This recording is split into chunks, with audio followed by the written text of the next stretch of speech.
অবিশ্বাস্য, লিটন দাস একাই 100। দলের যখন করুণ অবস্থা, একা লিটন দাসকে রেখে প্যাভিলিয়নে ফিরে গেছে সবাই। সেখান থেকে লিটন দাস যে সেঞ্চুরি করতে পারবেন, বাংলাদেশকে যে রক্ষা করতে পারবেন, সেটা কেউ কল্পনাও করতে পারেনি। তবে সবকিছুকে ছাপিয়ে নিজের টেস্ট ক্যারিয়ারের ষষ্ঠ সেঞ্চুরি আদায় করে নিলেন লিটন কুমার দাস। পাকিস্তানের বিপক্ষে এটা তার তৃতীয় সেঞ্চুরি। মূলত দলের কাজটা একাই করে দিয়েছেন লিটন কুমার দাস। লোয়ার অর্ডারের ব্যাটসম্যানদের নিয়ে এভাবে সেঞ্চুরি করাটা মোটেও সহজ কিছু নয়। কেননা প্রশ্ন জেগেছিল যখন লিটন দাসকে রেখে উইকেটটা বিলিয়ে দিয়ে চলে গিয়েছিলেন মেহেদী মিরাজ। এরপর এসে সঙ্গ দিতে পারেনি তাসকিন আহমেদও। মনে হচ্ছিল লিটন দাস কি আদৌ সেঞ্চুরি করতে পারবেন। তখনও প্রয়োজন ছিল 26 রান। কিন্তু সেখান থেকে লিটন দাসকে দারুণ সঙ্গ দিয়েছেন শরীফুল ইসলাম। আর তাই তো শরীফুল ইসলামের ব্যাটিংয়ের প্রশংসা করলেন স্বয়ং বাবর আজম পর্যন্ত। শরীফুল ইসলামের ব্যাটিংয়ে মুগ্ধ বাবর আজম। পেশোয়ার জালমির হয়েও খেলেছেন শরীফুল ইসলাম। বাবর আজমের নেতৃত্বে দারুণ বোলিং করেছেন পিএসএলে। তবে এবার সেই শরীফুল ইসলাম যখন দুর্দান্ত ব্যাটিং করে লিটন দাসকে সেঞ্চুরি করতে সাহায্য করেছে, তখন বাবর আজম লিটন দাসকে নয় বরং শরীফুল ইসলামের ব্যাপক প্রশংসা করলেন। প্রিয় দর্শক, লিটন দাসের এই দুর্দান্ত সেঞ্চুরিতে বাংলাদেশ ইতিমধ্যে 250+ রান টপকে গেছে। বাংলাদেশকে চালকের আসনে পৌঁছে দিয়েছেন লিটন দাস। লড়াই করার মতো একটা সংগ্রহ তৈরি হয়েছে বাংলাদেশের।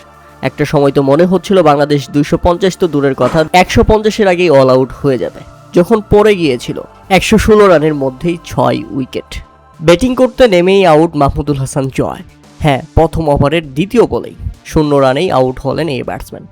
মিরপুর টেস্টে ভালো করতে পারেনি, এবার সিলেট টেস্টেও রীতিমতো ব্যর্থ। এরপর আরেক অভিষিক্ত ওপেনার তানজিদ হাসান তামিম মমিনুল হককে নিয়ে দুর্দান্ত জুটি করার চেষ্টা করলেন, কিন্তু সেই জুটিও ভেঙে যায় 50 রানের আগেই। আউট হওয়ার আগে তানজিদ হাসান তামিম দুর্দান্ত ব্যাটিং করছিলেন, কোনো তাড়াহুড়া নেই। যে বলটা মারার দরকার সেটাই মারছিলেন। কিন্তু 10ম ওভারে তার কি হয়ে গেল? ভালো খেলতে থাকা ব্যাটসম্যান হঠাৎ এত তাড়াহুড়া কিসের?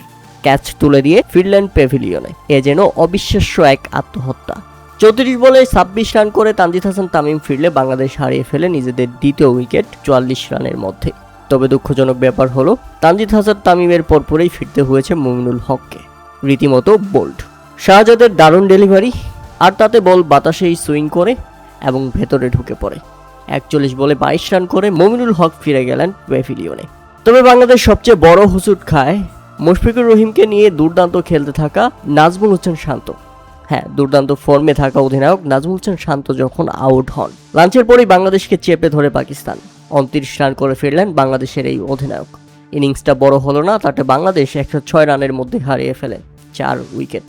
এবং দুঃখজনক ব্যাপার হলো এবার ফিরলেন মুশফিকুর রহিম। তারও ইনিংসটাও বড় হলো না, 23 রান করে ফিরলেন প্যাভিলিয়নে। বাংলাদেশ হারিয়ে ফেলে 5 উইকেট। এরপর মেহেদী মিরাজের কথা আর কি বলবো, 4 রান করেই আউট। উইকেটে আসলেন এবং ফিরে গেলেন। লাঞ্চ বিরতির পর বাংলাদেশ মাত্র 15 রান তুলতেই 3 উইকেট হারিয়ে ফেলে। মেহেদী মিরাজকে নিয়ে আপনাদের মতামত অবশ্যই আমাদের কমেন্ট করে জানাবেন। এরপর তাইজুল ইসলামকে নিয়ে দুর্দান্ত গতিতে এগোতে থাকেন লিটন কুমার দাস। অনেকটা একাই খেলছিলেন লিটন দাস। এক প্রান্ত তাইজুল ইসলামকে দাঁড় করিয়ে নিজেই স্ট্রাইক বুঝে খেলছিলেন লিটন দাস। তবে তাইজুল ইসলামও দুর্দান্ত সঙ্গ দিয়েছেন লিটন দাসকে। তাদের দ্বিতীয় সেশনটা দুর্দান্ত করে বাংলাদেশ। তাইজুল এবং লিটন 52 রানের জুটি করেন। সেখান থেকে বাংলাদেশ কিছুটা রানের দেখা পায়, কিন্তু তৃতীয় সেশনের শুরুতেই তাইজুল ইসলামকে বোল্ড করে দিলেন সাজিদ। 58তম ওভারের প্রথম বলেই বোল্ড তাইজুল ইসলাম। 40 বলে 16 রান করে ফিরলেন এই ব্যাটসম্যান। বাংলাদেশ তখন হারিয়ে ফেলে 7 উইকেট। তখন একমাত্র ভরসা লিটন কুমার দাসের 50। চাপের মুখে দারুণ 50 তুলে নিয়েছেন লিটন দাস। লিটন যখন উইকেটে আসেন তখন বাংলাদেশ মাত্র 106 রানের মধ্যেই 4 উইকেট হারিয়েছিলেন। আর সেখান থেকে বাংলাদেশ এখন 200 রানে পৌঁছে গেছে। লোয়ার অর্ডারে ব্যাটসম্যান হিসেবে লিটন কুমার দাস দারুণভাবে বাংলাদেশকে টেনে নিয়ে যাচ্ছেন।